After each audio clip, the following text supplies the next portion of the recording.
नमस्कार दोस्तों, आप सभी का आपके चैनल उपदेश में स्वागत है।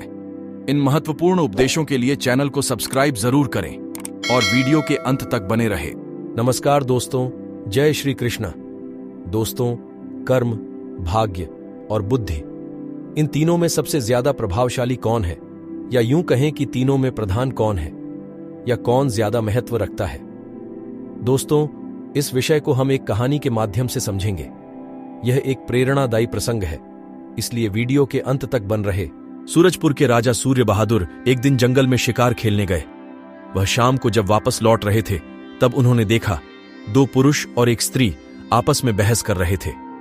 राजा ने पास जाकर पूछा, आप लोग क्यों आपस में लड़ रहे हो? आप सबका परिचय क्या है? पुरुषों में से पहला बोला, मैं कर्म हूं। दूसरा बोला, मैं भाग्य हूं। स्त्री बोली, मैं बुद्धि हूं। बुद्धि बोली, हमारे झगड़े का कारण है कि हम सब में सर्वश्रेष्ठ कौन है। राजा ने कहा, तो यह बात थी आप सबके झगड़े की? तीनों ने कहा, अब आप ही बताइए, हम तीनों में सर्वश्रेष्ठ कौन है? राजा ने कहा, यह तो मैं अभी नहीं बताऊंगा, पहले मैं तुम सबको आजमा कर देखूंगा। राजा ने जंगल में एक लकड़हारे को लकड़ी काटते हुए देखा। ठीक है, राजा ने कर्म से कहा, आज से तुम अपना प्रभाव दिखाना शुरू कर दो। एक हफ्ते बाद हम इसी जगह फिर मिलेंगे। कर्म ने लकड़हारे पर अपना प्रभाव दिखना शुरू कर दिया। लकड़हारा अपने उत्साह से लकड़ी काटता था। लकड़ी इतनी ज्यादा होती कि वह एक बार में नहीं ले जा पाता। लकड़हारा जब पहले से ज्यादा लकड़ी काटने लगा तो कर्म खुश हो गया। लकड़हारा बेचारा जब लकड़ी रखकर दूसरे बार आता तो वह लकड़ी न पाता, क्योंकि उसकी लकड़ी दूसरा उठा ले जाता। एक सप्ताह बाद जब मिले तो राजा ने कहा, कर्म, तुमने तो अपना प्रभाव दिखा दिया, लेकिन लकड़हारे की हालत पहले जैसे ही है। वह अब भी दरिद्र है। वह लकड़ी तो काटता है, पर उसका सदुपयोग नहीं कर पा रहा है। कर्म कुछ नहीं बोला। राजा ने कहा, भाग्य, अब आज से तुम्हारी बारी है। हम सब एक सप्ताह बाद यहीं मिलेंगे। भाग्य ने अपना प्रभाव दिखाना शुरू कर दिया। लकड़हारा अब कर्म को छोड़कर भाग्य के भरोसे रहने लगा। वह आलसी हो गया। वह सोचने लगा, भाग्य में होगा तो वह अपना जीवन अवश्य सुखपूर्वक बिताएगा। भाग्य ने लकड़हारे का साथ भी दिया। वह लकड़ी काटने नहीं जाता।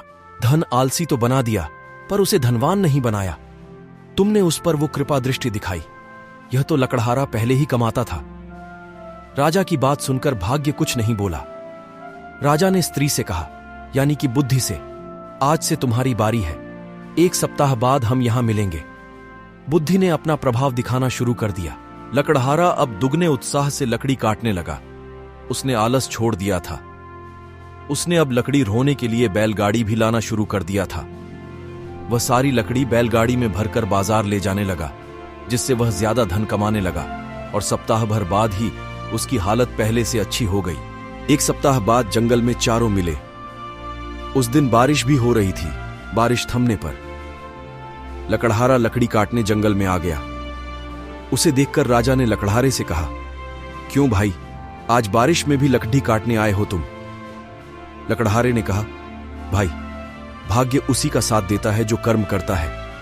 मैं कर्म कर रहा हूं, भाग्य के भरोसे नहीं हूं। फिर मैं अपनी बुद्धि से कर्म और भाग्य को अपने वश में रखता हूं, जिससे मैं सुखी हूं।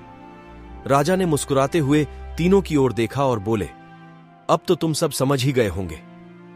तीनों ने कुछ नहीं कहा और नतमस्तक होकर चल दिए।